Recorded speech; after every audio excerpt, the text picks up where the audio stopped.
അവനാണ് ജീവിതം നമുക്ക് നൽകിയവൻ. ലിയബ്ലുവക്കും, അതിലൂടെ നിങ്ങളെ പരീക്ഷിക്കാൻ. അയ്യുക്കും അഹ്സനു അമലാ, ഈ മരണത്തിൽ നിന്ന് പാഠം ഉൾക്കൊണ്ട് ജീവിക്കുന്നവനാരാണ്? ഇനി ഒരുപാട് സമ്പത്തുകൾ കൊടുത്ത് ഈ ഭൗതികമായ ലോകത്ത് അള്ളാഹുവിനെ മതിമറന്ന് ജീവിക്കുന്നവനുണ്ട്. അവനിലും നിനക്കൊരു പാഠമുണ്ട്. ആ പാഠം മനസ്സിലാക്കി അള്ളാഹുവിനെ അറിയുവാനും അവനിലേക്ക് മടങ്ങുവാനും ആരാണ് യോഗ്യനെന്നറിയാൻ ഈ ദുനിയാവിൽ മരണവും ജീവിതവും ഒരു പരീക്ഷണ വസ്തുവാക്കിയവൻ നാഥനത്രേ. അപ്പൊ തീർച്ചയായിട്ടും നമ്മൾ പരീക്ഷിക്കപ്പെടും. അള്ളാഹു പറഞ്ഞ വാക്കാണ്. ആദ്യം അള്ളാഹു സുബ്ഹാനഹു വ തആല ഇവിടെ പറഞ്ഞത് അല്ലദീ ഖലഖൽ മൗത എന്നാണ്. ഖലഖൽ മൗത രണ്ടാമതാണ്, വൽ ഹയാത്ത പറഞ്ഞത്. ആദ്യം മൗത മരണം, രണ്ടാമതാണ് ഹയാത്ത് ജീവിതം. അപ്പൊ മരണമാണ് തുടക്കം ഓർത്തോളി. നമ്മൾ ജീവിക്കാൻ വേണ്ടിയിട്ടാണ് വലിയ വീട് വെക്കുന്നത്. ചിലപ്പോൾ ആ വീടായിരിക്കും വെള്ളത്തിൽ പോവുക. അപ്പൊ ആദ്യം എന്തായി? അത് മരണമായി. അപ്പൊ അല്ലാഹു സുബ്ഹാനഹു വ തആല നമുക്ക് ആദ്യം നമ്മുടെ മുന്നിൽ പറയുന്നത് മരണമാണ്. കുറച്ച് ഡിലേ ഒരേപോലെ വരട്ടെ, എല്ലാം കൂടെ പ്രസംഗിച്ച് കഴിഞ്ഞ് പിന്നെ ഇട്ട് കേൾക്കുമ്പോൾ എന്തോ പോലെ ഒരു മനസ്സിലായില്ല. ആദ്യമായിട്ട് അല്ലാഹു സുബ്ഹാനഹു വ തആല നമ്മളെ പഠിപ്പിച്ചത് മരണമാണ്. നമ്മൾ എപ്പോഴും ആ മരണത്തെ മുന്നിൽ കണ്ട് ജീവിക്കണം. അതിനാണ് അല്ലാഹു തആല നമ്മളെ പരീക്ഷിക്കുന്നത്. നല്ല സുഖലോലുപരായി കഴിഞ്ഞുകൂടുമ്പോൾ നമുക്ക് ഒരിക്കലും അള്ളാഹയെ കുറിച്ച് ഓർക്കാൻ എനിക്കും കഴിയില്ല, നിങ്ങൾക്കും കഴിയില്ല. നല്ല സുഖലോലുപരായിരിക്കുമ്പോൾ നമ്മൾ ആരാ അള്ളാഹയെ കുറിച്ച് ഓർക്കുക? അവൻ നല്ല സുഖലോലുപനായി കഴിഞ്ഞുകൂടുമ്പം അവൻ അള്ളാഹ്ന്നുമില്ല, റസൂലുള്ളാഹി ഇല്ല, പള്ളിയില്ല, പട്ടണമില്ല. എന്തെങ്കിലും ഒരു രോഗം വരുമ്പോൾ, ഒരു അസുഖം വരുമ്പോൾ അവൻ പെട്ടെന്ന് അള്ളാഹയെ വിളിക്കും. ഇതാണ് മനുഷ്യന്റെ അവസ്ഥ. പിന്നീട് അള്ളാഹയെ വിളിക്കും, പെട്ടെന്നൊരു ദുആ ചെയ്യാൻ പറയും, ഉസ്താദന്മാരോട് ദുആ ചെയ്യാൻ വസിയത്ത് ചെയ്യും. ഇതല്ലാതെ മനുഷ്യന്റെ ശരീരത്തിന്റെ ആരോഗ്യം നിലനിൽക്കുന്നതിന് വേണ്ടി അവൻ ആരും ആദ്യമേ ദുആ ചെയ്യാറുമില്ല, ശുക്ർ ചെയ്യാറുമില്ല. അവിടെയാണ് നമുക്ക് ഏറ്റവും വലിയ അപാകതകൾ സംഭവിച്ചത്. അല്ലാഹു സുബ്ഹാനഹു വ തആല മാനവനെ ആദരിക്കുകയും ബഹുമാനിക്കുകയും ചെയ്തുവെന്ന് പരിശുദ്ധമായ ഖുർആൻ. വലഖദ് കറംനാ ബനീ ആദം وحملناهم في البر والبحر ورزقناهم من الطيبات وفضلناهم على كثير ممن خلقنا تفضيلا. ആദമിന്റെ മക്കളെ, അല്ലാഹു റബ്ബുൽ ഇസ്സത്ത് പറയുകയാണ്, പടച്ചവൻ നമ്മളെ ആദരിച്ചു, നമ്മെ ബഹുമാനിച്ചു. അല്ലാഹു നമ്മളെ ആദരിച്ചു. മനുഷ്യന്റെ വില ആദ്യം മനസ്സിലാക്കി. മനുഷ്യന്റെ വില, ഈ ഇരിക്കുന്ന നിങ്ങളുടെ വില, ഈ പ്രസംഗിക്കുന്ന എന്റെ വില, അത് ആദ്യം മനസ്സിലാക്കി. അല്ലാഹ് പറഞ്ഞ വാക്കാണ് സൂറത്ത് ബനി ഇസ്രായീൽ. വലഖദ് കറംനാ ബനീ ആദം, ആദമിന്റെ മക്കളെ നാം ആദരിച്ചു, ബഹുമാനിച്ചു എന്ന് അല്ലാഹു ആണ് പറയുന്നത്. മാത്രമല്ല വഹമൽനാകും ഫിൽ ബർരി വൽ ബഹർ, അവർക്ക് കരയിലും കടലിലും സഞ്ചരിക്കുവാനുള്ള വാഹനങ്ങളെ നാം അവർക്ക് നൽകിയില്ലേ. എത്ര വാഹനം. ഇപ്പൊ നമ്മൾ വാളിന് വന്നു, ഓട്ടോറിക്ഷയിൽ വന്നവരുണ്ട്, ബൈക്കിൽ വന്നവരുണ്ട്, കാറിൽ വന്നവരുണ്ട്, ജീപ്പിൽ വന്നവരുണ്ട്, പെട്ടിയോട്ടോയിൽ വന്നവരുണ്ട്. ബഹുമാനമുള്ള സഹോദരങ്ങളെ, നമ്മളിന്ന് നമസ്കരിക്കാൻ വേണ്ടി പള്ളിയിൽ പോകുമ്പോൾ നടന്നു പോകാറില്ലല്ലോ. പണ്ടൊക്കെ നബിതങ്ങൾ പറയുന്നത് ഒരാൾ വീട്ടിൽ നിന്ന് ഒളിവെടുത്തിട്ട് നടന്നു പോകുന്നവർക്കാണ് കൂലി കൂടുതലെന്നാണ്. പക്ഷേ ഇന്ന് ആരും നടന്നു പോകാറില്ല, വലിയ വാഹനങ്ങളിലെ പള്ളിയിലെത്തുള്ളൂ. അത് നബിതങ്ങൾ പറഞ്ഞ വാക്കാണ്. ഹബീബായ റസൂലുള്ളാഹി സ്വല്ലല്ലാഹു അലൈഹി വസല്ലമ തങ്ങൾ പറഞ്ഞു, ലാ തഖൂമുസ്സാ, ലോകമസ്തമിക്കുകയേ ഇല്ല, ഹത്താ യർകബന്നാസു അലൽ മയാസിർ, ജനങ്ങൾ ആഡംബര വാഹനങ്ങളിൽ യാത്ര ചെയ്ത് വയഅതൂന അലാ അബ്വാബിൽ മസാജിദ്, നമസ്കരിക്കാൻ വേണ്ടി വാഹനങ്ങളിൽ പള്ളിയുടെ തിരുമുറ്റത്തിലേക്ക് വരുന്ന ഒരു കാലം സംജാതമാകാതെ ലാ തഖൂമുസ്സാ, ലോകമസ്തമിക്കുകയേ ഇല്ല. നബീന റസൂലുള്ളാഹി സ്വല്ലല്ലാഹു അലൈഹി വസല്ലം, നമ്മളെല്ലാവരും വാഹനത്തിലെ പള്ളിയിൽ വരുമെന്ന് നബിതങ്ങൾ പറഞ്ഞു. ഇന്ന് അങ്ങനെയല്ലേ? നടന്നു പോകുന്നവരാരാ? ഇനി നടന്നു പോകാൻ നമ്മൾ നടന്നു പോകാൻ തീരുമാനിച്ച ഭാര്യ പറയും, നിങ്ങൾ നടന്നു പോലെ പേപ്പട്ടിയുണ്ട്, നായുണ്ട്, ശല്യമാണ്, നിങ്ങൾ അതുകൊണ്ട് ബൈക്ക് എടുത്തിട്ട് പോ, അല്ലെങ്കിൽ കാർ എടുത്തിട്ട് പോന്ന് പറയും. നടക്കൂല. പക്ഷെ നബി തങ്ങൾ പറഞ്ഞതോ ബശീരിൽ മശാഈന ഫിൽ ളുലം, നിങ്ങൾ രാത്രിയിൽ നിങ്ങൾ നടന്നുകൊണ്ട് മസ്ജിദിലേക്ക് പോകണേ. അങ്ങനെയുള്ളവർക്ക് അള്ളാഹുവിന്റെ പ്രവാചകൻ ഒരു സന്തോഷ വാർത്ത നൽകിയിരിക്കുകയാണ്. നാളെ സ്വർഗത്തിൽ അവർക്ക് പ്രകാശമാണ്, ഖിയാമത്തിൽ അവർക്ക് ആനന്ദമാണ്, നാളെ ആഖിറത്തിൽ അവർക്ക് വെളിച്ചമാണ്. നടന്നു പോകുന്നവർക്ക് കൂലി കൂടുതൽ കിട്ടും. വീട്ടിൽ നിന്ന് ഒളിവെടുത്തിട്ട് നടന്നു പോകണം. പക്ഷെ ഇന്ന് വാഹനത്തിലാണ് പോകുന്നത്. ശരിയായിക്കോട്ടെ, വാഹനത്തിൽ പോയതുകൊണ്ട് കൂലിയൊന്നും കുറയൂല, അത് കൂലി കിട്ടുക തന്നെ ചെയ്യും. പക്ഷെ നബിതങ്ങൾ പറഞ്ഞത് ശരിയല്ലേ? ഖിയാമത്ത് നാൾ വരുമ്പോ ഖിയാമത്ത് നാളിന്റെ അടയാളവുമായി ബന്ധപ്പെട്ട് നബിതങ്ങൾ പറഞ്ഞു, ആ ഖിയാമത്ത് നാള് വരുന്നതിന് മുമ്പ് എന്റെ സമുദായം വലിയ വലിയ വാഹനങ്ങളിൽ യാത്ര ചെയ്ത് മസ്ജിദിലെത്തും, പള്ളിക്കൽ നിസ്കരിക്കാൻ വരും. അല്ലാഹു റസൂൽ പറഞ്ഞ വാക്കതാണ്. അപ്പൊ ബഹുമാനമുള്ള സഹോദരങ്ങളെ, അല്ലാഹു സുബ്ഹാനഹു വ തആല നമുക്ക് യാത്ര ചെയ്യാൻ കടലിലും കരയിലും, കടലിലോ സ്പീഡ് ബോട്ട് ഉണ്ട്, ആഡംബര കപ്പലുകളുണ്ട്, ഒരുപാട് ഒരുപാട് അനുഗ്രഹങ്ങൾ കടലിൽ. അതിലേക്ക് നമ്മൾ കടന്നാൽ ആ വിഷയത്തിലേക്ക് അങ്ങനെ അങ്ങോട്ട് പോകട്ടെ. എന്തായാലും വഹമൽനാഹും ഫിൽ ബർരി വൽ ബഹർ, അല്ലാഹു തആല കടലിലും കരയിലും യാത്ര ചെയ്യാൻ അല്ലാഹു തആല സൗകര്യം നൽകി. എന്നിട്ട് അല്ലാഹു തആല മറ്റൊരു വാക്കോടെ, വെറുതെ അല്ല, വറസഖനാഹും മിനത് ത്വയ്യിബാത്ത് വറസഖനാഹും മിനത് ത്വയ്യിബാത്ത്, നിങ്ങൾക്ക് കഴിക്കാനുള്ള ഭക്ഷണം, വിഭവസമൃദ്ധമായ ഭക്ഷണം നാം നിങ്ങൾക്ക് ഒരുക്കിയില്ലേ, നൽകിയില്ലേ. നല്ല നല്ല ഭക്ഷണം തരണം അള്ളാഹ് പറഞ്ഞിട്ടുണ്ട്. ചുമ്മാ കണ്ട പാമ്പിനെയും ചേരയും പട്ടിയെയും പന്നിയും പൂച്ചയും പിടിച്ച് തിന്നിട്ട് രോഗങ്ങൾ പിടികൂടും. ചൈനയിലും മുസ്ലിങ്ങൾക്ക് രോഗം ഉണ്ടാകുന്നില്ല. അതുകൊണ്ട് പുതിയ പുതിയ റിപ്പോർട്ട് അനുസരിച്ച് ഒരുപാട് പേര് ഇസ്ലാമിലേക്ക് കടന്നു വരുന്നു.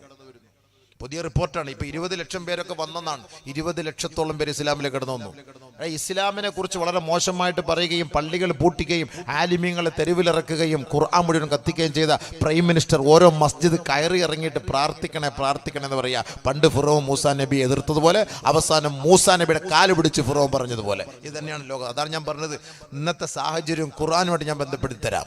നമ്മൾ മനസ്സിലാക്കാൻ പറ്റും. തെളിവാണ്. പണ്ടൊക്കെ ഒരു ഉസ്താദന്മാര് പ്രസംഗിക്കുമ്പോ അയാൾ ചുമ്മാ വെറുതെ അമേരിക്കയിൽ നിന്ന് ലണ്ടനിൽ നിന്ന് യൂറോപ്പിൽ നിന്നൊക്കെ പറയും. ഇപ്പൊ കള്ളം പറയാൻ പറ്റൂലല്ലോ, വാട്സപ്പ് ഉണ്ടല്ലോ. ഇപ്പൊ ഈ പറയുന്നതൊക്കെ യാഥാർത്ഥ്യമാണല്ലോ. പിന്നെ നമുക്ക് കിട്ടാത്തത് ഖുർആനാണ്. ഈ ഖുർആനുമായിട്ട് നമ്മൾ ബന്ധിപ്പിക്കുമ്പോൾ അള്ളാന്റെ റസൂല് പറഞ്ഞത് ആണ് ഇവിടെ നടക്കാൻ പോകുന്നത്, അല്ലാത്തോ നടക്കൂല. ഇതുപോലെ മാരകമായ രോഗങ്ങൾ ഉണ്ടാകുമെന്ന് നബി തങ്ങൾ പറഞ്ഞല്ലോ. അതെന്താ നമ്മൾ മനസ്സിലാക്കാത്തത്? അതിന് പരിഹാരവും നബി തങ്ങൾ പറഞ്ഞു. നമ്മളിത് സ്വീകരിക്കാത്തതിന് ഇപ്പൊ എന്ത് ചെയ്യാൻ പറ്റും? അല്ലാഹുവിന്റെ റസൂലിനെ കുറ്റം പറഞ്ഞിട്ട് കാര്യമില്ല.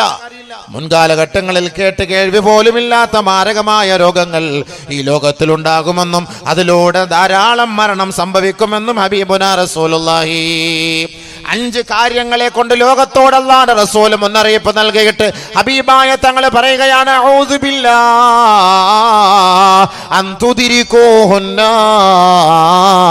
അല്ലാഹുവേ ഈ മാറാവ്യാധികൾ നൽകി എന്റെ സ്വഹാബത്തിനെ പരീക്ഷിക്കരുതേ അല്ലാഹ്. നബി തങ്ങൾ അവിടെ ജാമ്യം എടുത്തു. സ്വഹാബത്തിനെ പരീക്ഷിക്കല്ലേ പടച്ചവനെ, ജാമ്യം എടുത്തു. സഹാബത്തിനെ നീ പരീക്ഷിക്കല്ലേ പടച്ചവനെ, എന്റെ സഹാബത്തിനെ പരീക്ഷിക്കല്ലേ പടച്ചവനെ. 5 കാര്യങ്ങൾ ലോകത്തോട് അല്ലാഹുവിന്റെ റസൂൽ പറഞ്ഞിട്ടാ പോയത്. അതിൽ ഒന്നെന്താണ്? ലം തൽഹരിൽ ഫാഹിഷതു ഫീ ഖൗമിൻ ഖത്ത് ഹത്താ യുഅ്ലിനു ബിഹാ ഇല്ലാ ഫശാ ഫീഹിമുത് താഊൻ വൽ ഔജാ അല്ലതി ലം തകുൻ മലത് ഫീ അസ്ലാഫിഹിമുൽ ഏതൊരു നാട്ടിലാണോ, രാജ്യത്തിലാണോ, സമൂഹത്തിലാണോ, വ്യക്തികളിലാണോ, വിദ്യാർത്ഥികളിലാണോ, വിദ്യാർത്ഥിനികളിലാണോ അശ്ലീലങ്ങളും അധാർമിക പ്രവർത്തനങ്ങളും വ്യാപിക്കുന്നത്, അത് രഹസ്യ സ്വഭാവമാക്കേണ്ടത് അത് പരസ്യമായി മാറുമ്പോ ഇല്ലാ ഫശാ ഫീഹിമുത് താഊൻ വൽ ഔജാ, കൊറോണ പോലെ, പ്ലേഗ് പോലെ, വസൂരി പോലെ മാരകമായ രോഗങ്ങൾ വ്യാപിക്കുകയും വൽ ഔജാ, ശാരീരിക മാസകലം വേദന കൊണ്ട് പുളയുകയും ചെയ്യുന്ന രോഗമുണ്ടാകുമത്രേ. ഏത് കാലഘട്ടത്തിൽ വരാത്ത രോഗം? അല്ലതി ലം തകുൻ മലത് ഫീ അസ്ലാഫിഹിമുല്ലദീന മളൗ, മുൻകാലങ്ങളിൽ കേട്ട് കേൾവി പോലുമില്ലാത്ത രോഗമാ. മുൻകാലങ്ങളിൽ അള്ളാന്റെ റസൂലോ സഹാബത്തോ കേട്ടിട്ട് പോലുമില്ലാത്ത രോഗമാ. ആ മാരകമായ രോഗം ഈ സമൂഹത്തെ പിടികൂടുമെന്ന് നബിയുനാ റസൂലുള്ളാഹി. അശ്ലീലങ്ങൾ പരസ്യമാകുമ്പോ നബിതങ്ങൾ പറഞ്ഞ ഒരു വാക്കതാണ്, അശ്ലീലങ്ങൾ പരസ്യമാകും. ചൈനയിലൊക്കെ ചുമ്മാ ഉമ്മ വെപ്പാണ്, വെറുതെ അങ്ങോട്ട് ചുംബിക്കൽ തന്നെ. അങ്ങോട്ടും ഇങ്ങോട്ടും ഹോസ്പിറ്റലിൽ പോയാലും കോളേജിൽ പോയാലും റോഡിൽ പോയാലും ബസ്സിലിരുന്നാലും ചുമ്മാ ചായ കുടിക്കുന്ന പോലെ, പണ്ട് നയനാർ പറഞ്ഞ പോലെ എവിടെയൊക്കെ ചായ കുടിക്കുന്നത് പോലെ ഒരു പരിപാടിയാണ്. അങ്ങോട്ട് റോഡ് സൈഡിലൊക്കെ വെക്കുക, ചുംബിക്കുക, കെട്ടിപ്പിടിക്കുക, ഹായ് ഹോയ്, ഇതൊക്കെ തന്നെയാണ് അവരുടെ പരിപാടി. അതിലൂടെ എന്ത് സംഭവിച്ചു? ഇപ്പം എന്നിട്ട് കണ്ട പാമ്പിനെ പിടിച്ചു തിന്ന, പട്ടിയെ പിടിച്ചു തിന്ന, പന്നിയെ പിടിച്ച്. അള്ളാഹു റബ്ബുൽ ഇസ്സത്ത് പന്നി ഹറാമാക്കി. അള്ളാഹ് കഴിവുള്ളവൻ, അള്ളാഹ് ലോകത്തിന് അധിപരാശക്തി, നമ്മുടെ സൃഷ്ടാവ്, അവൻ പന്നിയെ ഹറാമാക്കിയെങ്കിൽ അത് ഈ സമൂഹത്തിന് നാശാണെന്ന് അള്ളാഹ്ക്കറിയാം. അത് മനസ്സിലാക്കാതെ പന്നിയെ തിന്നവൻ, ആ പന്നിക്കൂട്ടത്തെ അവന്റെ കൈ കൊണ്ട് തന്നെ അള്ളാഹു തആല നശിപ്പിക്കുന്ന രംഗം നമ്മൾ കണ്ടില്ലേ? എന്തിനാ പിന്നെ അതിനെ കൊന്നു കളഞ്ഞത്? ലക്ഷക്കണക്കിന് പന്നിക്കൂട്ടങ്ങളെ കൊന്നു കളഞ്ഞില്ലേ? ലക്ഷക്കണക്കിന്. ഇത് മനുഷ്യന്റെ ശരീരത്തിന് അത് യോഗ്യമല്ല, മനുഷ്യന്റെ ശരീരത്തിന് പാകമല്ലാതെ, മനുഷ്യന്റെ ശരീരത്തിന് അനുയോജ്യമായ ഭക്ഷണമല്ലാതെ, അള്ളാഹു നിരോധിച്ച ഭക്ഷണമാണത്. അത് കഴിച്ചാൽ അവൻ ഇല്ലാത്ത രോഗങ്ങൾ, മാറാത്ത വ്യാധികൾ കൊണ്ട് അവനെ അള്ളാഹു തആല ഇടങ്ങേറാക്കും. അതിന്റെ ഏറ്റവും വലിയ തെളിവാണ് നമ്മൾ കണ്ടുകൊണ്ടിരിക്കുന്നത്. അള്ളാഹുവിന്റെ റസൂൽ നിരോധിച്ച കാര്യമാണത്, അള്ളാഹു നിരോധിച്ച കാര്യമാണത്. ബഹുമാനമുള്ള സഹോദരങ്ങൾ, നബിതങ്ങൾ പറയുമ്പോൾ, ഇസ്ലാം പറയുമ്പോൾ നമുക്കത് ഒരു പുച്ഛമായിട്ട് തോന്നും. ശാസ്ത്രം പറയുമ്പോൾ അതെന്തോ വലിയ ഒരു കനകക്കട്ടിയായിട്ട് നമ്മൾ അതെടുക്കും. ഖുർആൻ പറയുമ്പോൾ നമുക്കതൊരു രസമല്ല. ഖുർആൻ പറയുമ്പോൾ നമുക്ക് എന്തോ ഒരു അപകർഷതാബോധം പോലെ. പരിശുദ്ധ ഖുർആനും ഹദീസും ചർച്ച ചെയ്യാത്ത ഒരു സാധനവും ഒരു കാര്യവും ഈ ലോകത്തുണ്ടാവുകയില്ല, ഉണ്ടാവുകയുമില്ല, ഉണ്ടായിട്ടുമില്ല, ഉണ്ടാവാൻ പോകുന്നുമില്ല. മനസ്സിലാക്കിക്കോ, എല്ലാ കാര്യത്തിനും ഖുർആനിലും ഹദീസിലും തെളിവുണ്ട്. അതാണ് അള്ളാഹുവിന്റെ റസൂൽ പറഞ്ഞത്. മാരകമായ രോഗം പിടിപെടും, അതിലൂടെ ധാരാളം മരണങ്ങൾ സംഭവിക്കും, മരുന്ന് കണ്ടെത്താൻ കഴിയുകയില്ല. അള്ളാഹുവിലേക്ക് തൗബ ചെയ്ത് മടങ്ങലല്ലാതെ വേറെ മാർഗമില്ല. എന്താ മാർഗം? അതുകൊണ്ടല്ലേ പ്രൈം മിനിസ്റ്റർ, അവിടുത്തെ പ്രധാനമന്ത്രി പോലും പോയിട്ട് ദുആ ചെയ്യാൻ പറഞ്ഞത്, മുസ്ലിങ്ങളോട് ദുആ ചെയ്യാൻ പറയല്ലേ? ഈ അടുത്ത സമയത്ത് അമേരിക്കയില് അവിടുത്തെ ഏറ്റവും വലിയ ജനറൽ, അദ്ദേഹം പോലീസ് മേധാവി, അദ്ദേഹം സത്യപ്രതിജ്ഞ ചെയ്ത് ഖുർആൻ കയ്യിൽ പിടിച്ചിട്ടാണ്. ഖുർആനിന്റെ മുകളിൽ തൊട്ടുകൊണ്ടാണ് ഒരു നസ്രാണി ആലോചിക്കണം സത്യപ്രതിജ്ഞ ചെയ്തതെങ്കിൽ ആ ഖുർആന്റെ 2 ആയത്തുകൾ ഓതിയിട്ട് അതിന്റെ അർത്ഥം പറയാൻ വേണ്ടി പറഞ്ഞു. ആ സെനറ്റിൽ പരസ്യമായിട്ട് അത് വായിക്കുകയും അതെല്ലാവരും അത് കേൾക്കുകയും ചെയ്തു. കാലം പോയ പോക്ക്. അള്ളാഹുവിന്റെ ദീൻ വളർത്താൻ അള്ളാഹ് തീരുമാനിച്ചാൽ ഇനി ഏത് വലിയ വമ്പൻ ശക്തി വന്നാലും അവർക്കിടയിൽ അള്ളാഹു റബ്ബുൽ ഇസ്സത്ത് ആ ദീനിനെ അവിടെ കൊണ്ടുവരും. അതാണ് ഇനി ഇന്ത്യയിൽ നടക്കാൻ പോകുന്നത്. ഇന്ത്യയിൽ സംഭവിക്കാൻ പോകുന്നത് തന്നെയാണ്. അതിൻ്റെ തെളിവുകളും ചരിത്രങ്ങളും നമ്മൾ പഠിപ്പിച്ചവരും നമ്മൾ മനസ്സിലാകും. 800 വർഷം 800 years ഇന്ത്യ ഭരിച്ചത് മുസ്ലിങ്ങളാണ്. ആലോചിച്ചോളി, 800 വർഷം ഇന്ത്യ ഭരിച്ചത് മുസ്ലിമീങ്ങളാണ്. നമ്മുടെ പണ്ഡിതന്മാരൊക്കെ ഇവിടെ വലിയ പണ്ഡിതന്മാരായിരുന്നു ഭരിച്ചത്. 1911 ഒന്നാം ഭാരത സർക്കാർ രൂപീകരിക്കുമ്പോൾ, സ്വാതന്ത്ര്യത്തിന് മുമ്പ് തന്നെ, അന്ന് രാജാ മഹേന്ദ്ര പ്രസാദ് പ്രസിഡന്റ് ആയിരിക്കുമ്പോ പ്രധാനമന്ത്രി ആരാണ്? മൗലാന ബർക്കത്തുള്ള. മൗലാനയാണ് പ്രധാനമന്ത്രി, ഇന്ത്യയുടെ പ്രധാനമന്ത്രി മൗലാന ബർക്കത്തുള്ള. തലേക്കെട്ടും താടിയൊക്കെ ഉണ്ടായിരുന്നു ആ മൗലാനയ്ക്ക്. ഇന്നിരിക്കുന്ന മൗലാനയ്ക്ക് ഇടയ്ക്കിടയ്ക്ക് തലേക്കെട്ട് കാണും, ദാടിയുണ്ട് സംഭവം. ബഹുമാനമുള്ള സഹോദരങ്ങളെ, രാജാ മഹേന്ദ്ര പ്രസാദ് പ്രസിഡന്റ് ആയിരിക്കുമ്പോ ആരായിരുന്നു പ്രധാനമന്ത്രി? മൗലാന ബർക്കത്തുള്ള. വിദേശകാര്യമന്ത്രി ചെമ്പക രാമൻ പിള്ളയായിരിക്കുമ്പോ ആരായിരുന്നു ആഭ്യന്തരമന്ത്രി? മൗലാന ഉബൈദുള്ള. ആഭ്യന്തരമന്ത്രി. ഈ ആഭ്യന്തരമന്ത്രി അല്ലേ ഇപ്പൊ നമ്മളെ ആകപ്പാട് വിഷമിപ്പിച്ച് പേടിപ്പിച്ചുകൊണ്ടിരിക്കുന്ന ആഭ്യന്തരമന്ത്രി മൗലാന ഉബൈദുള്ള ആയിരുന്നു. യുദ്ധകാര്യമന്ത്രി മൗലാന ബഷീർ ആയിരുന്നു.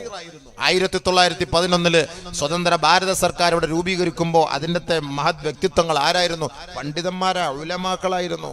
ബഹുമാനമുള്ള സഹോദരങ്ങളെ, ചരിത്രം പഠിക്കുമ്പോൾ നമ്മൾ ഇതെല്ലാം മനസ്സിലാക്കാൻ കഴിയും. ഇന്ത്യയുടെ നിർമ്മാണ പ്രവർത്തനങ്ങൾ ഓരോന്നോരോന്ന് പരിശോധിച്ച് നോക്ക്. ഇതൊക്കെ ആരാ ഈ ഇന്ത്യ രാജ്യത്ത് ചെയ്തു കൊടുത്തത്?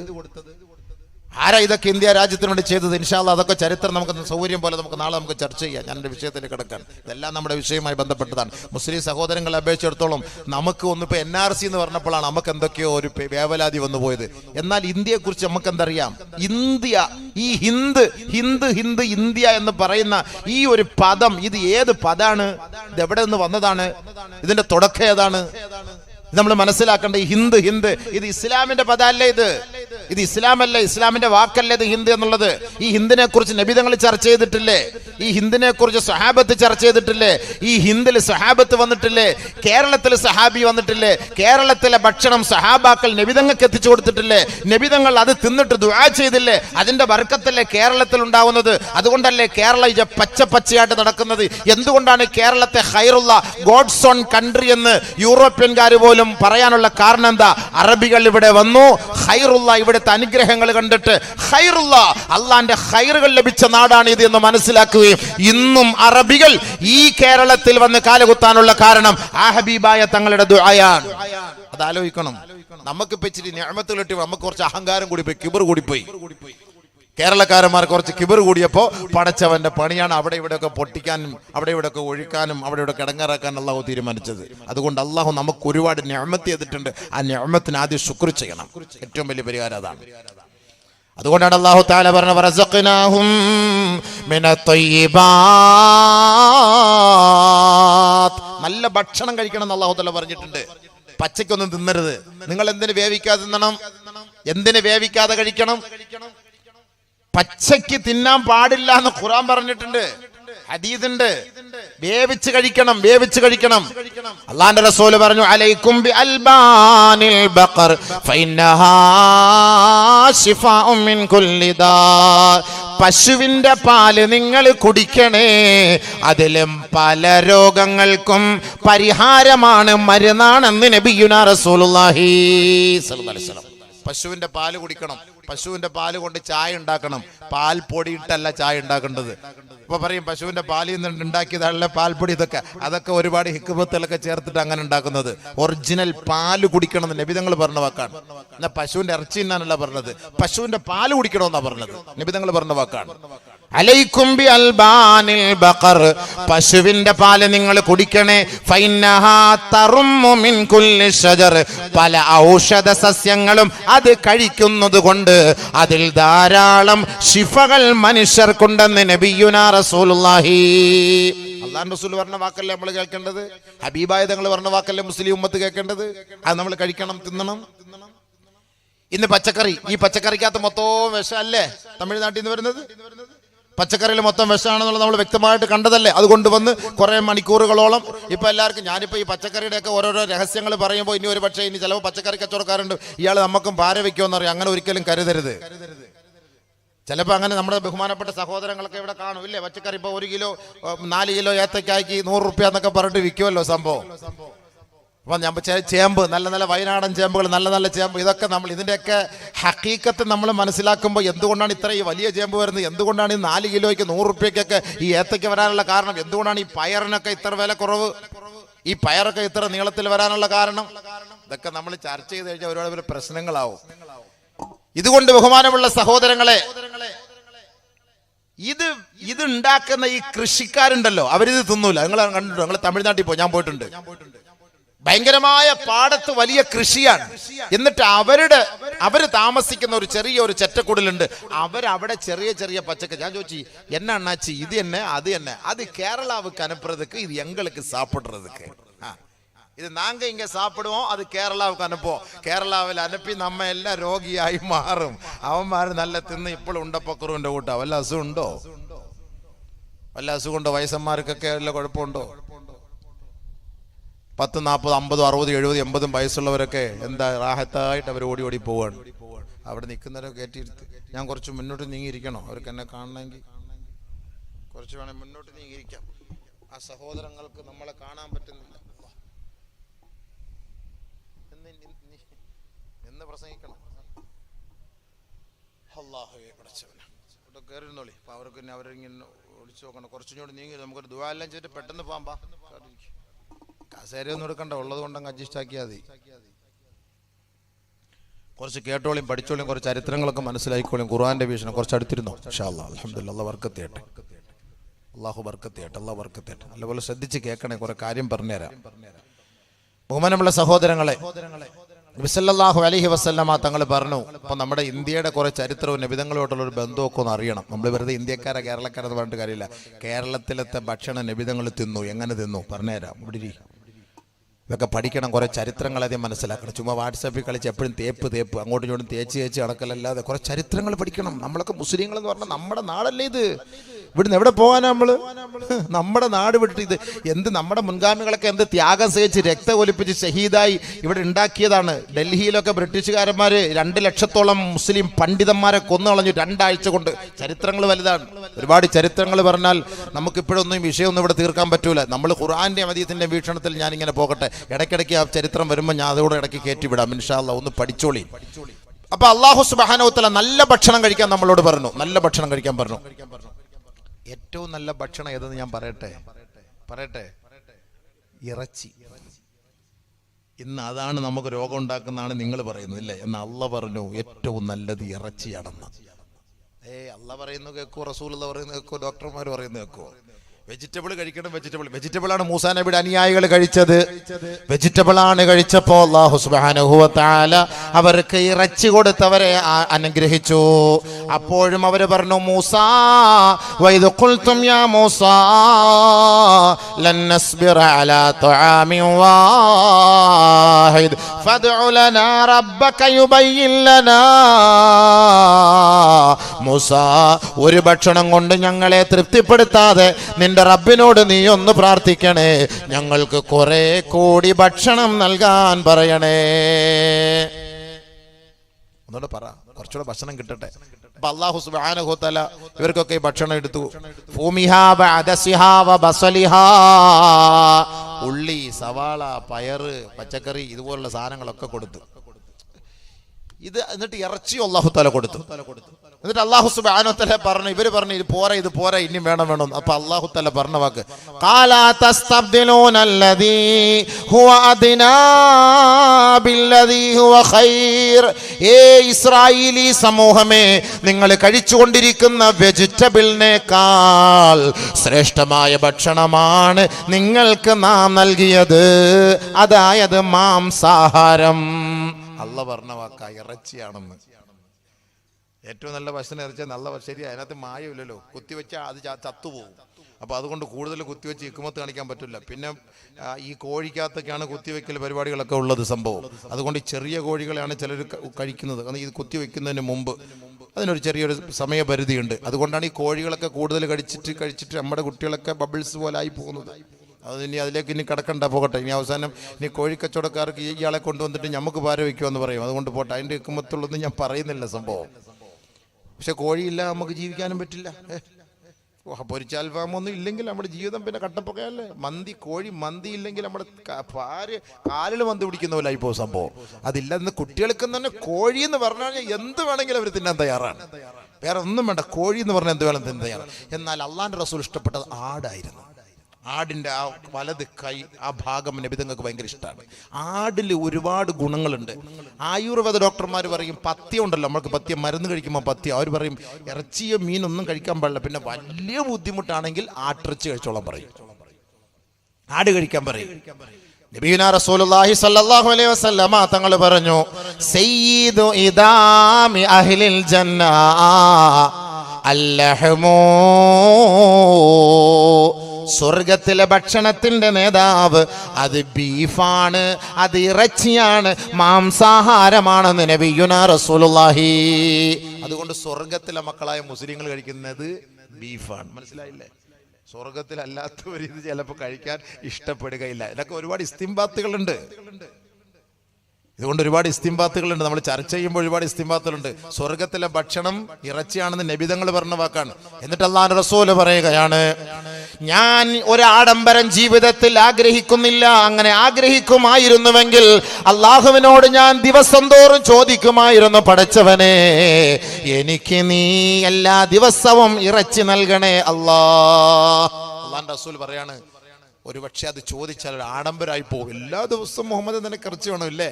അതൊരു ആഡംബരം അല്ലായിരുന്നുവെങ്കിൽ ഞാൻ ദിവസേന നബിതങ്ങൾ അള്ളാഹുവിനോട് ചോദിക്കുമായിരുന്നു, എനിക്ക് ഇറച്ചിതാ പടച്ചവനെ എന്ന് ചോദിക്കുമായിരുന്നു. ബഹുമാനമുള്ള സഹോദരങ്ങളെ, കഴിക്കണം, പക്ഷേ അമിതമാകരുത്. അതല്ല പറയുന്നത്. ഇറച്ചി കഴിച്ചത് കൊണ്ട് ഇപ്പം ശരി, ഇപ്പൊ ഉദാഹരണം ഞാൻ പറയട്ടെ. ഇപ്പൊ എന്താ LSHC എന്താണ് പുതിയൊരു സിസ്റ്റം തുടങ്ങിയിട്ടില്ലേ, വണ്ണം കുറയ്ക്കാൻ വേണ്ടിയിട്ട്.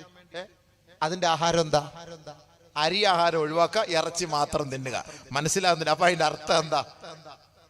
എന്തിനാ ഇപ്പൊ വേറെ ഞാൻ മുസ്ലിയാക്കന്മാർ വെറുതെ കള്ളം പറയാണോ? നമ്മൾ ഈ ഖുർആനും ഹദീസും ഒക്കെ ഓതുമ്പോൾ നിങ്ങൾക്ക് ചിലപ്പോൾ വിശ്വാസം വരില്ല. ഇപ്പോഴത്തെ പുതിയ ഒരു ടെക്നോളജി ഇറങ്ങിയിരിക്കുകയാണ്. ഈ വണ്ണം കുറയ്ക്കാൻ വേണ്ടി, ഭാരം കുറയ്ക്കാൻ വേണ്ടി 60 കിലോക്കാരനൊക്കെ 10 കിലോ കുറച്ചു 2 ആഴ്ച കൊണ്ട്, അല്ലെങ്കിൽ 1 മാസം കൊണ്ട് ഇത്ര കുറച്ചു. എന്താണ് അവരുടെ ഭക്ഷണം? എന്താ? അരിയാഹാരം ഒഴിവാക്കുക, 200 ഗ്രാം 300 ഗ്രാം ഇറച്ചി തിന്നുക. എന്നാ അറ്റാക്ക് വന്ന് അടിച്ചു പോകണ്ടേ?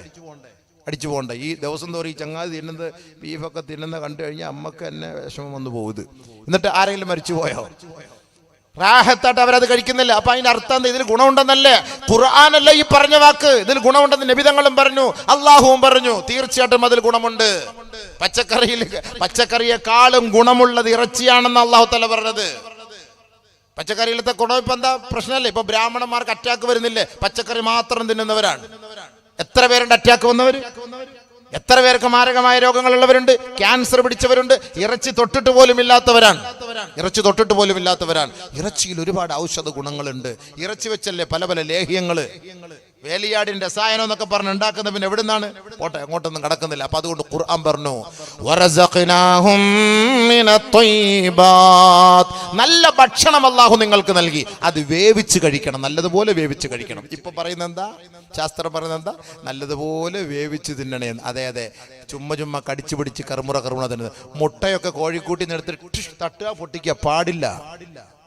മുട്ടയൊക്കെ എടുത്തിട്ട് അങ്ങനെ തട്ടി അങ്ങോട്ട് പച്ചക്ക് അടിക്കല്ലേ. അതേപോലെ ബുൾസെ ഒരു ഭാഗം വേവുന്നുള്ളൂ, അടുത്ത ഭാഗം വേവുന്നില്ല. അതുകൊണ്ട് അത് വേവിച്ച് കഴിക്കണം. അത് ബുൾസയൊക്കെ അടിക്കുന്നവരൊക്കെ സൂക്ഷിച്ചോളി. ഇനി ബുൾസയ്ക്ക് ഇയാൾ താണ്ട എതിര് പറയാൻ പോവാണല്ലോ, പഠിച്ചവനെ ആ കച്ചവടം നിർത്തി കളയാൻ പോവാന്ന് എന്ന് ധരിക്കരുത്. അതൊന്നും കൂടെ ഒന്ന് തിരിച്ചിട്ട് വേവിച്ച് കഴിക്കുക സഹോദരങ്ങളെ. പച്ചയ്ക്ക് തിന്നരുത്. അതാണ് ഈ പച്ചയ്ക്ക് തിന്നുമ്പോൾ ഉണ്ടാകുന്ന രോഗങ്ങളാണ് ഈ പറയുന്നത്. ഇപ്പൊ തന്നെ ശാസ്ത്രം പറയുന്നില്ലേ, ഏതും നിങ്ങൾ വേവിച്ച് കഴിക്കും, നല്ലതുപോലെ വേവിച്ച് കഴിക്കും. അപ്പോൾ അതിന്റെ എല്ലാ ന്യൂനതകളും മാറിക്കിട്ടും. മാത്രമല്ല, വേവിച്ച് ഫ്രിഡ്ജിൽ വെച്ചത് തിരിച്ച് വീണ്ടും രണ്ടാമത് വേവിച്ച് ചൂടാക്കി കഴിക്കാൻ പാടില്ല. ആവശ്യത്തിനുള്ളത് കഴിക്കി. അത് അല്ലാഹു തആല പറഞ്ഞത്, ഖുലൂ യാ ബനീ ആദമ ഖുദൂ സീനതകും ഇൻദ കുല്ലി മസ്ജിദ് വഖുലൂ വശ്റബൂ വലാ തുസ്രിഫൂ. നിങ്ങൾ കഴിക്കണേ, നിങ്ങൾ കുടിക്കണേ. നിങ്ങൾ കഴിക്കുന്നതിലും കുടിക്കുന്നതിലും ദുർവ്യയം അരുതേ, അമിതമാകരുതേ. മിതമായ തോതിൽ കഴിക്കണേ, എങ്കിൽ അതിൽ നിന്ന് ഒരു രോഗവും നിങ്ങൾക്ക് ഉണ്ടാവുകയേ ഇല്ല. മിതമായ തോതിൽ കഴിക്കുക. ഇപ്പൊ കല്യാണത്തിന് വിളിച്ചു പറഞ്ഞു കുട്ടൻ മന്തി ഉണ്ട്, മട്ടൻ മന്തി ഉണ്ടെന്ന് പറഞ്ഞ് സംഭവം മറ്റുള്ളവന്റെ അന്നേരം വയറ് നമ്മുടെ അല്ലേ. ഇതെല്ലാം കൂടെ അടിച്ചു കയറ്റിയിട്ട് മൂലത്തിൽ നിന്ന് സാധനം താഴോട്ട് വരുന്നുമില്ല, എന്നാൽ മുകളിലോട്ട് ഗ്യാസും കയറുന്നില്ല, ആകെ പെരുകിയിരിക്കുകയാണ്. എന്താ പരിഹാരം എന്നറിയില്ല. ഒരു കല്യാണത്തിന് ഇഷ്ടം പോലെ ഉണ്ടായിരുന്നു, വെച്ച് കിട്ടിയത് ആളെ എഴുതേക്കാൻ വയ്യ. അള്ളാഹ് പറഞ്ഞു, മോനെ തിന്ന്, നീ കൂടുതൽ തിന്നരുത്. കൂടുതൽ തിന്നാൽ നിനക്കത് പ്രശ്നമാകും. വലാ തുസ്രിഫ്, അള്ളാഹ് പറഞ്ഞ വക്കതാണ്. ഇയ്യാക്കും വൽ ബത്ന, വയറ് നിറയ്ക്കുന്നത്, അമിതമായി വയറ് നിറയ്ക്കുന്നത് സൂക്ഷിക്കണേ. കമാ ഖാല റസൂലുള്ളാഹി, മിതമായി വയറ് നിറയ്ക്കുന്നത് സൂക്ഷിക്കണം. വയറ് നിറച്ചിട്ട് രാത്രി ശാരീരികമായി ബന്ധപ്പെടാൻ പാടില്ല. അതിനൊക്കെ ഒരുപാട് നിയമങ്ങളുണ്ട്. വയറ് നിറച്ചിട്ട് ഭക്ഷണം കഴിച്ചിട്ട് വയറ് നിറച്ചിട്ട് രാത്രി കിടക്കുമ്പോൾ എല്ലാവരും ഇപ്പം അങ്ങനെയാണല്ലോ, രാത്രിയെല്ലാം ഭക്ഷണമെല്ലാം കഴിച്ച് കുട്ടികളൊക്കെ ഉറക്കിയിട്ടായിരിക്കും അവരുടെ കാര്യം പരിപാടി തുടങ്ങുന്നത്. പാടില്ല. വയറ് നിറച്ചിട്ട് ഭക്ഷണം കഴിച്ചിട്ട് നിങ്ങൾ ശാരീരികമായി ബന്ധപ്പെടാൻ പാടില്ല. ശാരീരികമായി ബന്ധപ്പെട്ട് കഴിഞ്ഞ് ക്ഷീണിച്ച് വെള്ളം കുടിക്കാനും പാടില്ല. ഇത് ക്ഷീണം കണ്ടിട്ട് പിന്നെയും പടപടപടാന്ന് വെള്ളം കുടിക്കുക, എല്ലാം നമ്മൾ ഉൾട്ടായാ ചെയ്യുന്നത്. എന്നിട്ട് പല അസുഖങ്ങളും വരും. ഇതിനൊക്കെ എല്ലാത്തിനും കപ്പലണ്ടി, അണ്ടി, എന്താ കപ്പലണ്ടി എന്നാ പറയാ? അണ്ടി, എന്താ അതിന്റെ പേര്? കപ്പലണ്ടി, കടല. ആ കടലയുടെ തൊലിയോടുകൂടി കഴിക്കണം. അതാണ് തിബ്ബുൻ നബവി, നബിതങ്ങൾ പഠിപ്പിച്ചതാണ്. ആ കടലയ്ക്കകത്തുള്ള ഗ്യാസ് മാറ്റാൻ ഈ തോലിലാണ് മരുന്നുള്ളത്. പക്ഷെ നമ്മൾ ആ തോല് കളഞ്ഞിട്ട് കടല മാത്രം കഴിക്കൂല്ലേ. സംഭവം എല്ലാം തിരിഞ്ഞു കുത്തിയില്ലേ. എന്നിട്ട് അള്ളാഹുവിനെ റസൂലിനെ കുറ്റം പറഞ്ഞിട്ട് കാര്യമുണ്ടോ? എല്ലാം മൊത്തം തിരിച്ചാണ് നമ്മൾ ചെയ്തത്. മൊത്തം അതെല്ലാം ഉൾട്ടായിപ്പോയി. അതുകൊണ്ട് അള്ളാഹുവിന്റെ റസൂല് പഠിപ്പിച്ചതുപോലെ നമ്മൾ തിന്നുകയും കുടിക്കുകയും ചെയ്താലുണ്ടല്ലോ, ഇൻഷാ അള്ളാഹ് ഒരു നിലയ്ക്കും ഒരു രോഗം ഉണ്ടാവില്ല. വെള്ളം കുടിക്കുമ്പോൾ ചായ കുടിക്കുന്നത് പോലെ കുടിക്കണം. പതുക്കെ പതുക്കെ പതുക്കെ അങ്ങനെ കുടിക്കാവൂ. ഇത് ഒറ്റ ലിറ്റർ. ഇതെന്താ ഇത്? ബോണറ്റ് പൊക്കിട്ട് വെള്ളം ഒഴിക്കുന്ന പോലെയാണ്. വെള്ളമെല്ലാം കൂടെ ഒറ്റ ലിറ്റർ ഒരേപോലെ കുടിക്കാണ്. അങ്ങനെ കുടിക്കരുത്. ചായ കുടിക്കുന്നത് പോലെ വെള്ളം കുടിക്കണം. ബിസ്മി പറഞ്ഞ് ഓരോ മുടക്ക് വീതം വെള്ളം കുടിക്കണം. ഓരോ മുടക്കലും അൽഹംദുലില്ലാഹ് അൽഹംദുലില്ലാഹ് ശരീരത്തിന് ഗുണമുണ്ടാവും. ഇത് ഇങ്ങനെ ഒറ്റയടിക്ക് കുടിക്കാൻ പാടില്ല. അതേപോലെ ക്ഷീണിച്ച് വിയർത്ത് വരുന്ന വെള്ളം കുടിക്കാൻ പാടില്ല. ആ വിയർപ്പ് തീർന്നിട്ട് വെള്ളം കുടിക്കാവൂ. ക്ഷീണിച്ച് വന്നിട്ട് അങ്ങനെ വെള്ളം ഒഴിച്ച് കുളിക്കാൻ പാടില്ല. ഒരുപാട് തിബ്ബുൻ നബവി ഉണ്ട് പഠിക്കാൻ. ശരീരത്തിന്റെ ആരോഗ്യം അത് നമ്മൾ സൂക്ഷിക്കണം. നബി തങ്ങൾ പറഞ്ഞ വാക്കാണ്. അല്ല രോഗം പടരുന്നു എന്ന് പറഞ്ഞിട്ട് കാര്യമൊന്നുമില്ല. സൂക്ഷിക്കേണ്ടത് സൂക്ഷിക്കണം. അതുകൊണ്ട് അല്ലാഹ് ഹലാലാക്കിയത് കഴിക്കുക, ഹറാമാക്കിയത് വർജിക്കുക. ഹറാമായത് നമ്മൾ കഴിക്കാൻ ശ്രമിച്ചാൽ മാരകമായ രോഗങ്ങളെ കൊണ്ട് അല്ലാഹു വരെ പരീക്ഷിക്കും. ഹബീബായ തങ്ങൾ പറഞ്ഞ വാക്കാണ്, അല്ലദീ ലം തകുൻ മളത് ഫീ അസ്ലാഫിഹിമുൽ ലദീന മളൗ. മുൻകാലങ്ങളിൽ കേട്ടിട്ട് പോലുമില്ലാത്ത മാരകമായ രോഗങ്ങളെ കൊണ്ട് അല്ലാഹു ഈ സമൂഹത്തെ പരീക്ഷിക്കാതിരിക്കുകയില്ല എന്ന് കമാ ഖാല റസൂലുള്ളാഹി. അതുകൊണ്ട് നല്ലത് തിന്നണേ, നല്ലത് കുടിക്കണേ. അല്ലാഹു ഹറാമാക്കിയത് നമ്മൾ ഉപേക്ഷിക്കണേ. പരിശുദ്ധമായ ഖുർആനും ഹദീസും നമ്മളോട് പറയുകയാണ്. വീണ്ടും അല്ലാഹു പറയുകയാണ്, വഫല്ലലനാ അലാ കസീരിൻ മിമ്മൻ ഖലഖനാ തഫ്ളീലാ.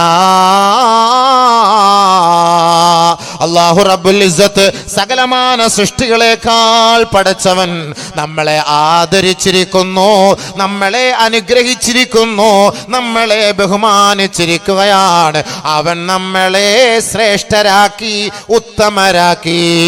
മാലാഖമാരെക്കാളും ശ്രേഷ്ഠരാക്കിയ സമൂഹമാണ്, ശ്രേഷ്ഠരാക്കപ്പെട്ട സമൂഹമാണ് ഈ പാതിരാ സമയത്ത് ഇവിടെ തടിച്ചുകൂടിയതെങ്കിൽ ഓർക്കണേ, അല്ലാഹു നമുക്ക് ഒരുപാട് അനുഗ്രഹങ്ങൾ ചെയ്തിരിക്കുകയാണ്.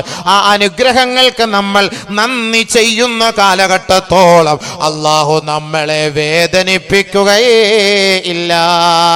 മാ യഫ്അലുല്ലാഹു ബിഅദാബികും ഇൻ ശകർതും വആമൻതും വകാന അല്ലാഹു ശാകിറൻ അലീമാ.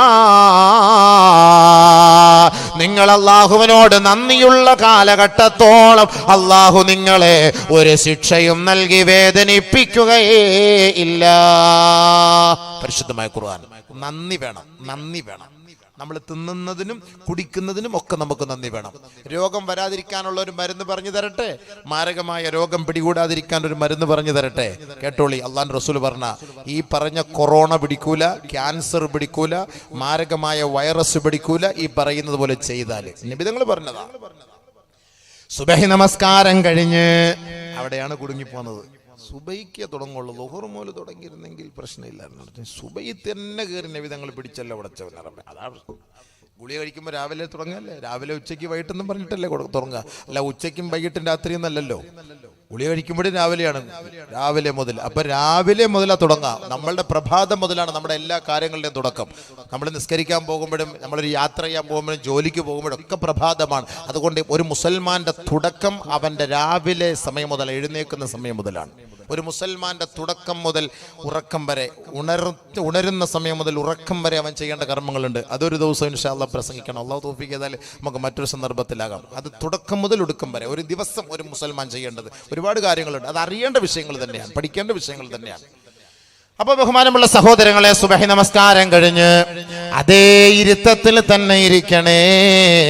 നിങ്ങൾ 3 പ്രാവശ്യം പറയണം, അഊദു ബിൽ കലിമാത്തില്ലാഹി താമ്മാതി മിൻ ശർരി മാ ഖലഖ്, ബിസ്മില്ലാഹില്ലദീ ലാ യളുറു മഅസ്മിഹി ശൈഉൻ ഫിൽ അർളി വലാ ഫിസ് സമാ വഹുവസ് സമീഉൽ അലീം. 3 പ്രാവശ്യം സുബഹി നമസ്കാരം കഴിഞ്ഞ്, 3 പ്രാവശ്യം മഗ്രിബ് നമസ്കാരം കഴിഞ്ഞ്. ഇത് രണ്ടും അഊദു ബി കലിമാത്തില്ല 3, ബിസ്മില്ലാഹില്ലദീ ലാ യളുറു മഅസ്മിഹി 3. എന്നിട്ട് സൂറത്തുൽ ഇഖ്ലാസ് 3 പ്രാവശ്യം, ഖുൽ ഹുവല്ലാഹു അഹദ്. സൂറത്തുൽ ഫലഖ് 3 പ്രാവശ്യം, ഖുൽ അഊദു ബിറബ്ബിൽ ഫലഖ്. സൂറത്തുൻ നാസ് 3 പ്രാവശ്യം, ഖുൽ അഊദു ബിറബ്ബിൻ നാസ്. ഞാൻ ഞാനിത് പറഞ്ഞത് എന്തിനാന്ന് പറയട്ടെ, 10-15 വർഷങ്ങൾക്ക് മുമ്പ്, അല്ല ഇവിടെ 15 പ്രഭാഷണത്തിന് മുമ്പ് ഞാൻ ഇവിടെ ഇതേപോലെ ഓരോ ദിക്റുകളും ഹദീസുകളും പറഞ്ഞു കൊടുത്തത് ഇന്നും അത് അമൽ ചെയ്യുന്നുണ്ടെന്ന് ഇന്ന് വന്ന ദിവസവും എൻ്റെ മുന്നിൽ പറഞ്ഞ ആളുകൾ ഈ സദസ്സിലുണ്ട്. എൻ്റെ കണ്ണ് നിറഞ്ഞു പോകണം. അള്ളാഹു വർഗമായി കൂലി കൊടുക്കട്ടെ. കാരണം അതിൻ്റെയൊക്കെ ഒരു സ്വഭാവം നമുക്ക് കിട്ടും. അപ്പൊ ഈ പറയുന്നത് അമൽ ചെയ്യാനാണ് ഈ പറയുന്നത്. ഈ പറയുന്ന അമൽ ചെയ്യാൻ ഇന്നലെ വരെ നമ്മളത് ചെയ്തിട്ടില്ല, നാളെ മുതൽ തുടങ്ങിക്കോ. അതിനുവേണ്ടി പറയുന്ന വാക്കാണ്, നിബിധങ്ങൾ പറഞ്ഞ വാക്കാണ്. മാരകമായ രോഗം ഉണ്ടാവില്ല. 3 പ്രാവശ്യം അഊദു ബികലിമാത്തില്ല, 3 പ്രാവശ്യം ബിസ്മില്ലാഹിൽ അദ്ദുറു മഅസ്മി, 3 പ്രാവശ്യം ഖുൽ ഹുവല്ലാഹ്, 3 പ്രാവശ്യം ഖുൽ അഊദു ബിറബ്ബിൽ ഫലഖ്, 3 പ്രാവശ്യം ഖുൽ അഊദു ബിറബ്ബിൻ നാസ്. എന്നിട്ട് ഒരു ദുആ, ഒരു ദിക്റും കൂടെ ഉണ്ട്, സുബ്ഹാനല്ലാഹി വബിഹംദിഹി സുബ്ഹാനല്ലാഹിൽ അളീം. അതും 3 പ്രാവശ്യം ചൊല്ലണേ. മനസ്സിലായോ?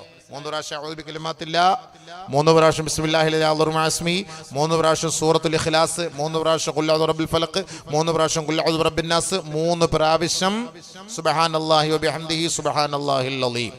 എന്നിട്ടൊരു ദുആ, اللهم إني أعوذ بك من البرص والجنون والجذام ومن سيء الأسقام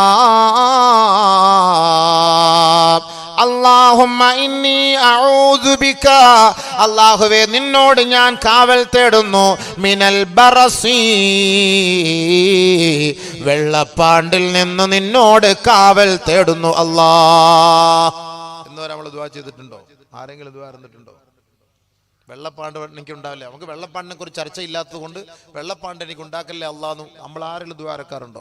ഇടയ്ക്കിടയ്ക്ക് ഒരു ചെറുപ്പക്കാരൊരു സഹോദരൻ എന്നെ വിളിച്ചിട്ട് ഇടയ്ക്കിടയ്ക്ക് ഇങ്ങനെ കണ്ണൂർ ജില്ലയിൽ നിന്ന് ഇടയ്ക്കിടയ്ക്ക് ഇങ്ങനെ വിളിച്ചു പറയും, ഉസ്താദേ അസ്സലാമു അലൈക്കും, എനിക്ക് ഈ വെള്ളപ്പാണ്ട് ദുആ ഇറക്കണേ ഉസ്താദ്, ദുആ ഇറക്കണേ എന്ന് പറയും. അത്രയും പറയാൻ അങ്ങ് വെക്കും. ഇടയ്ക്കിടയ്ക്ക് വിളിക്കും. അള്ളാഹു തആല ശിഫയാക്കി കൊടുക്കട്ടെ, അള്ളാഹ് ശിഫയാക്കി കൊടുക്കട്ടെ. ആ രോഗങ്ങളെ തൊട്ട് അള്ളാഹു കാത്തുരക്ഷിക്കട്ടെ. സുഹൃത്തുക്കളെ, അത് വന്നാൽ ഒരു ന്യൂനതയാണ്, ഒരു ന്യൂനതയാണ്. അള്ളാഹു നമ്മളെ കാത്തുരക്ഷിക്കട്ടെ. നബി തങ്ങൾ അതാ പറഞ്ഞത്, ആ വെള്ളപ്പാണ്ടിൽ നിന്ന് അള്ളാഹുവെ ഞാൻ കാവൽ തേടുന്നു. നമ്മൾ ദുആ ചെയ്യണം. അത് വരായിക വരില്ല നമുക്ക് ആർക്കെങ്കിലും ഉറപ്പുണ്ടോ? പറയാൻ പറ്റൂല. അള്ളാഹു കാത്തുരക്ഷിക്കട്ടെ, അള്ളാഹ് കാത്തുരക്ഷിക്കട്ടെ. ദുആ ചെയ്യണം. അല്ലാഹുമ്മ ഇന്നി അഊദു ബിക മിനൽ ബറസി, അല്ലാഹുവേ വെള്ളപ്പാണ്ടിൽ നിന്ന് നിന്നോട് കാവൽ തേടുന്നു നാഥാ.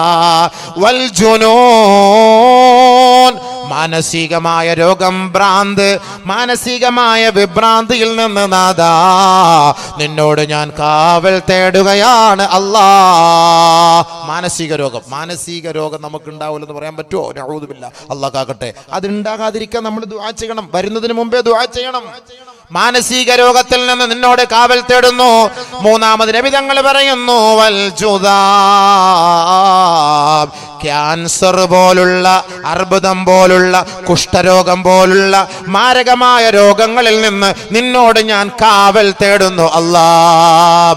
വീണ്ടും വമിൻ സയ്യിൽ അസ്ഖാം, കൊറോണ പോലുള്ള രോഗങ്ങൾ, പ്ലേഗ് പോലുള്ള രോഗങ്ങൾ, നിപ്പ വൈറസ് പോലുള്ള രോഗങ്ങൾ, അല്ലാഹുവേ വൈദ്യശാസ്ത്രത്തെ പോലും ഞെട്ടിച്ചു കളയുന്ന രോഗങ്ങളിൽ നിന്ന് അല്ലാഹുവേ ഞങ്ങളുടെ കുടുംബക്കാർക്ക് പോലും ഞങ്ങളെ കൊണ്ടൊരു ഭാരമാകുന്ന രോഗത്തിൽ നിന്ന് നിന്നോട് ഞാൻ കാവൽ തേടുകയാണ് അല്ലാഹ്.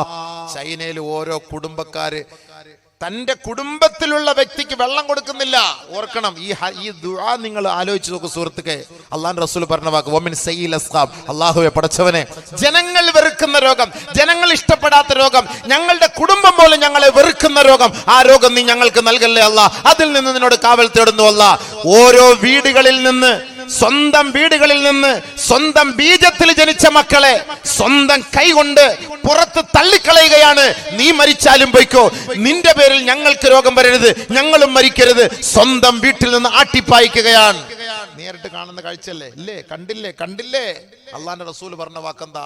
അല്ലാഹുവേ ജനങ്ങൾ, ഞാൻ എന്റെ ഭാര്യ എന്റെ രോഗത്തിൽ വെറുപ്പ് വരാതെ, എന്റെ ഉമ്മ എന്റെ ഉപ്പ എന്റെ രോഗത്തിൽ വെറുപ്പ് വരാതെ, എന്റെ കുടുംബം എന്റെ രോഗത്തിൽ വെറുപ്പ് വരാതെ. ചില ആളുകൾ ഇങ്ങനെ മാരകമായ രോഗം പിടിപെട്ട് മരിക്കാതെ ലാ യമൂതു ഫീഹാ വലാ യഹ്യ, ജീവനുമില്ല മരണവുമില്ല, അങ്ങനെ നരകയാതന അനുഭവിച്ച് കിടക്കുമ്പോൾ സ്വാഭാവികമായിട്ട് ആ വീട്ടിലുള്ളവർക്ക് ആ മനുഷ്യനോടൊരു വെറുപ്പുണ്ടാവും. ഇല്ലേ? വെറുപ്പുണ്ടാവും. എന്നോട് എത്ര പേര് വന്ന് പറഞ്ഞു സുഹൃത്തുക്കളെ, സ്വന്തം വാപ്പ ആ കിടക്കയിൽ കിടക്കുമ്പോ ആ മക്കള് വന്നിട്ട് പറയാണ്, ഉസ്താദേ ഒന്ന് ദുആ ഇറക്കണം, മരിക്കാനോ ദുആ ഇറക്കണം ഉസ്താദ്, കാണാൻ വയ്യാന്ന്. ഖിദ്മത്ത് ചെയ്യ സഹോദര. സ്വന്തം വാപ്പ മരിക്കാൻ വേണ്ടി ദുആ ചെയ്യാൻ പറയാണ്. സ്വന്തം വാപ്പ മരിക്കട്ടെ, എന്നോടുകൊണ്ട് ദുആ ചെയ്യാൻ പറഞ്ഞ വാക്ക് ഞാൻ പറയാണ്. അള്ളാഹു കാത്തുരക്ഷിക്കട്ടെ. അതുകൊണ്ടാണ് ബഹുമാനമുള്ള സഹോദരങ്ങളെ, ജനങ്ങൾക്ക് പോലും വെറുപ്പുണ്ടാകുന്ന രോഗങ്ങൾ ഉണ്ടാകാതിരിക്കാൻ അള്ളാഹുവിനോട് കാവൽ തേടണം. സുബഹി നിസ്കാരം കഴിഞ്ഞത് ചെയ്യണം. എന്നാൽ അള്ളാഹു തആല ഈ രോഗം നമുക്ക് വരുത്തൂല. നബി തങ്ങൾ പറഞ്ഞ സദഖ റസൂലുള്ളാഹി. അള്ളാഹുവിനെ കാക്കണേ പടച്ചവനെ, അള്ളാഹുവിനെ കാക്കണേ പടച്ചവനെ. യാ അല്ലാഹ്, ഈ വന്ന ഈ ഇരിക്കുന്ന ഈ ഒരുമിച്ച് കൂടിയ ഈ സഹോദരി സഹോദരങ്ങൾക്ക് പടച്ചവനെ ഈ പറയപ്പെട്ട ഒരു രോഗം നീ വരുത്തല്ലേ പടച്ചവനെ. അള്ളാഹുവെ, നിന്റെ കുതിരത്ത് കൊണ്ട് നിന്റെ ഔദാര്യം കൊണ്ട് ഞങ്ങളെ നീ കാക്കണേ പടച്ചവനെ. ഈ മഹനീയമായ സദസ്സിന്റെ ബർക്കത്ത് കൊണ്ട് നീ കാക്കണേ പടച്ചവനെ. അള്ളാഹുവെ, ഞങ്ങളിൽ ആർക്കെങ്കിലും ഈ രോഗങ്ങൾ ഉണ്ടെങ്കിൽ പടച്ചവനെ എത്രയും വേഗം നീ ഷിഫയാക്കണേ പടച്ചവനെ, എത്രയും വേഗം നീ ഷിഫയാക്കണേ പടച്ചവനെ. ഷാഫിയായ വാഫിയായ മുആഫിയായ അള്ളാഹ് പരിപൂർണമായി നീ ഷിഫയാക്കണേ പടച്ചവനെ. ബിറഹ്മതിക യാ അർഹമർ റഹീമീൻ. എല്ലാവരും ദുആ ചെയ്യാം. സുബഹി കഴിഞ്ഞും മഗ്രിബ് കഴിഞ്ഞും അങ്ങനെ ചെയ്താൽ അവർക്ക് ഇതുപോലുള്ള രോഗങ്ങൾ ഉണ്ടാവുകയില്ല. ആരെങ്കിലും ചെയ്യാറുണ്ടോ? ആരെങ്കിലും ചെയ്യാറുണ്ടോ? ഇല്ല ഇല്ല. അതന്നെ സംഭവം. എല്ലാ രോഗത്തിനും മരുന്ന് നബിതങ്ങൾ നമുക്ക് പഠിപ്പിച്ചു തന്നിട്ടുണ്ട്. നമ്മൾ ചെയ്യാത്തതിന് അള്ളാഹിന്റെ റസൂലിനെ കുറ്റം പറഞ്ഞിട്ട് കാര്യമില്ല. എല്ലാ രോഗത്തിനും മരുന്ന് അള്ളാഹിന്റെ റസൂൽ നമുക്ക് പഠിപ്പിച്ചു തന്നിട്ടുണ്ട്. ഏറ്റവും വലിയ ഡോക്ടർ നിബിധങ്ങളാണ്. ഏറ്റവും വലിയ ഡോക്ടർ നിബിധങ്ങളാണ്. നിബിധങ്ങൾ പഠിപ്പിക്കാത്തൊരു രോഗമൊന്നും ഇന്ന് ലോകത്തിൽ നിന്ന് ആർക്കും കാണിച്ചു തരാൻ പറ്റൂല. എന്നിട്ട് നബി സല്ലല്ലാഹു അലൈഹി വസല്ലമ തങ്ങൾ നമുക്ക് പഠിപ്പിച്ചെന്ന ആ ഒരു മാതൃക നമ്മുടെ ജീവിതത്തിൽ പ്രാവർത്തികമാക്കാൻ അള്ളാഹു തൗഫീഖ് തരട്ടെ. അങ്ങനെ അള്ളാഹു തൗഫീഖ് തരട്ടെ, അത് ചെയ്യാനും അത് ജീവിതത്തിൽ കൊണ്ടുവരാനും. അപ്പോൾ ബഹുമാനമുള്ള സഹോദരങ്ങളെ, പരിശുദ്ധമായ ഖുർആൻ അള്ളാഹു സുബ്ഹാനഹു തആല നമ്മളെ അനുഗ്രഹിച്ചു. നമ്മളെ അള്ളാഹു തആല അനുഗ്രഹിച്ചു, ആദരിച്ചു, ബഹുമാനിച്ചു. അത് ഏറ്റവും വലിയ ഒരു നിഅമത്താണ്. നമ്മൾ അതിൽ ശുക്ർ ചെയ്യാതിരുന്നാൽ അള്ളാഹു നമുക്ക് ശിക്ഷ നൽകും. അതാണ് പരീക്ഷണം. അലിഫ് ലാം മീം. ഇനി നല്ലപോലെ ശ്രദ്ധിക്കണേ, മുസ്ലിങ്ങൾ ആ പടം എന്തിനാ പടച്ചോ നമ്മളെ ഇട്ടിടങ്ങറാക്കുക? നമ്മളൊക്കെ മുസ്ലിങ്ങളല്ലേ? ഈ അള്ളാഹ്ക്ക് നമ്മളോടൊരു ദയയില്ലേ? നല്ലപോലെ ശ്രദ്ധിക്കണം കേട്ടോ. അങ്ങനെ ഒരു ചിന്ത ഉണ്ടാവും. നമ്മളൊക്കെ മുസ്ലിങ്ങളാണല്ലോ, നമ്മളൊക്കെ നിസ്കാരമുള്ളവരാണല്ലോ, പിന്നെ എന്തിനാ അള്ളാഹ് നമ്മളായിട്ട് ഈ ഇടങ്ങറാക്കുന്നത്? അങ്ങനെ ചിലർ ചിന്തിക്കുന്നുണ്ടാവും. നമ്മൾ ഇത്രയും ദുആ ചെയ്തല്ലോ, എന്നിട്ട് ഇവരെന്താ ഇപ്പം ഈ സർക്കാർ താഴോട്ട് വീഴാത്തത്? അയാൾക്കൊരു കുരുവില്ലല്ലോ പടച്ചോനെ, ഒരു അസുഖവും ഇല്ലല്ലോ പടച്ചോനെ, ഇങ്ങനെയൊക്കെ ചിന്തിക്കുന്നവരുണ്ടാകും. ഇത്രയും ദുആ ചെയ്തിട്ട് ഒരിക്കലും ദുആ ചെയ്യാൻ പാടില്ല സർക്കാരിനെതിരെ. അതിൻ്റെ നബിതങ്ങൾ പറഞ്ഞ വാക്കാണ്.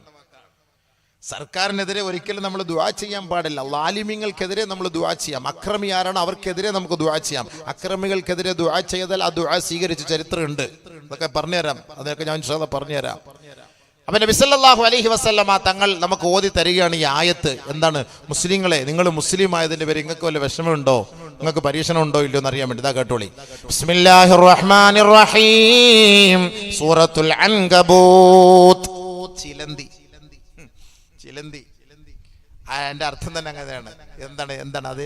അതിന്റെ ആ ഇടങ്ങേറ് അതേപോലെയാണ് മുസ്ലിങ്ങൾക്ക്. അലിഫ് ലാം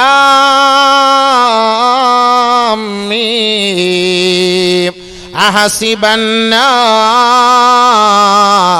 അയ്യുത്രകൂ അയ്യഖൂലൂ ആമന്നാ വഹും ലാ യുഫ്തനൂൻ. ولقد فتنا الذين من قبلهم فليعلمن الله الذين صدقوا وليعلمن الكاذبين. ജനങ്ങൾ കരുതുന്നുണ്ടോ, മുസ്ലിം ലോകമേ നീ കരുതുന്നുണ്ടോ, അയ്യുത്രകൂ അവരെ വെറുതെ വിടപ്പെടുമെന്ന് കരുതുന്നുണ്ടോ?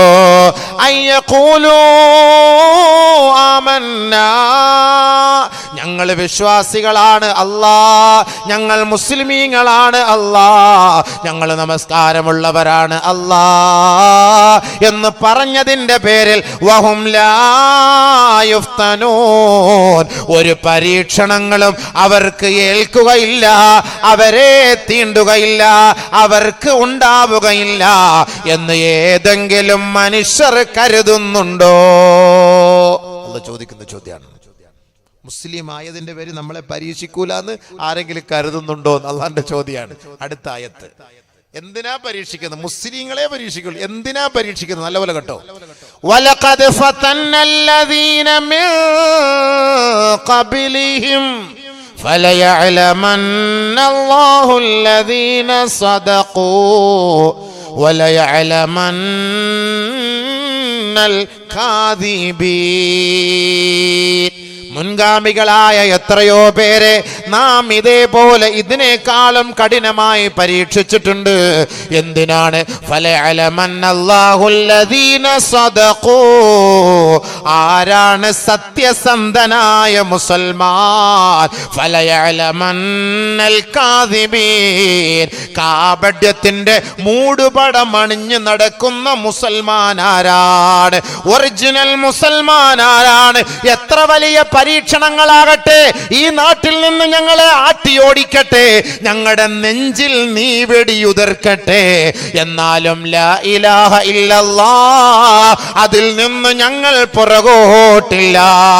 അതല്ല, നിങ്ങൾക്ക് കോടികൾ നൽകാം, നല്ല പെണ്ണിനെ നൽകാം, മന്ത്രി കസേര നൽകാം, അധികാരം നൽകാം, സോപാനം നൽകാം എന്ന് കാപട്യത്തിന്റെ വേഷം ധരിച്ച മുസൽമാനോട് ഒരു വിഭാഗം കുഫാറുകൾ പറയുമ്പോ അവൻ ആ ഉച്ഛിഷ്ടം തിന്നാൻ ഇസ്ലാമിന്റെ പേരും പറഞ്ഞു പോകുന്നവനാരാണ്? ഈ രണ്ടു കൂട്ടരെയും വ്യക്തമായി മനസ്സിലാക്കാനാണ് അള്ളാഹു ഈ മുസ്ലിം സമൂഹത്തെ പരീക്ഷിക്കുന്നതെന്ന് ഖുർആൻ. ഇപ്പൊ ഒറിജിനൽ മുസ്ലിമാരെ ഡ്യൂപ്ലിക്കേറ്റ് മുസ്ലിമാരെന്ന് ഇപ്പൊ നമുക്ക് അറിയാലോ. ഞാൻ പറയണ്ട, പേരൊന്നും പറയണ്ടല്ലോ. ഞാൻ പറയണോ? എന്തിനാ പറയുന്നത്? ഒറിജിനൽ മുസ്ലിമാരാ ഡ്യൂപ്ലിക്കേറ്റ് മുസ്ലിമാരാ? ബഹുമാനമുള്ള സഹോദരങ്ങളെ, അദ്വാനിജിയുടെ മോളെ കല്യാണം കഴിച്ചത് ഒരു മുസ്ലിമാണ്. പുറത്താക്കൂ ആരല്ലോ? നമ്മുടെ സുബ്രഹ്മണ്യ സ്വാമി BBC റീഡറാണ്. സുഹാസിനി അദ്ദേഹത്തിന്റെ മോള്. കല്യാണം കഴിച്ചിരിക്കുന്നത് നദീം ഹൈദറാണ്.